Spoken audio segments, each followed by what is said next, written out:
আমার মেয়ে রান্না করে টিফিন বানাচ্ছে। দেখো কি বানাচ্ছে, মাঝে মাঝেই বানায়, বানাতে পারে মোটামুটি। কিরে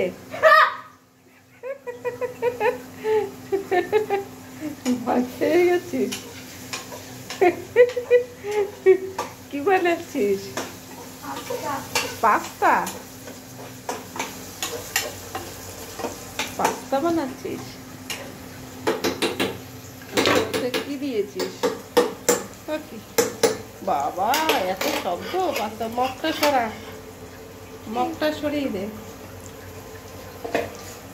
এই যে পাস্তা সেদ্ধ করে রেখেছে। কেন জানিস না? তো বানাচ্ছে পাস্তা। এটা দিয়েছে পেঁয়াজ আর ক্যাপসিকাম। ওটা তো ছোট, তো ওটা হবে না, এটাতে বানা। যাই হোক, পাস্তা বানাচ্ছে। তো পাস্তাতে কি কি দিবি? सोया सॉस, हाँ आई थिंक दिता है। हाँ केचप देते हैं, टमाटो सॉस। कॉर्नफ्लोर, हाँ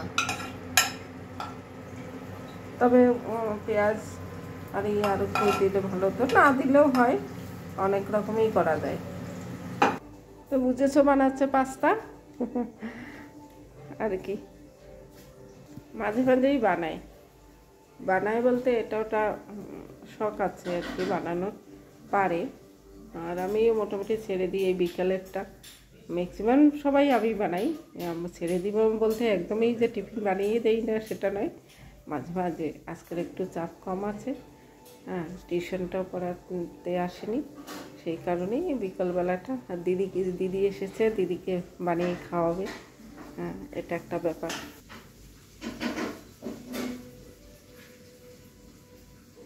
ওখানে বসে বেশি কথা বললাম না, তাহলেই চিৎকার করে উঠত। হ্যাঁ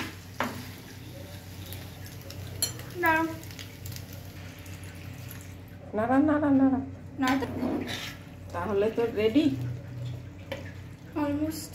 কি জানি দেখতে তো খারাপ হয়নি, টেস্ট ভালোই হবে। একটু রাঁধুনি, একটু দেখা হয়ে গেছে। তো দেখেছো আমার মেয়ে পারে কিছু কিছু। তো ওর জন্য একটা লাইক কমেন্ট, ভালো লাগলো অবশ্যই। বাই বাই, আর সবাই ভালো থেকো, সুস্থ থেকো।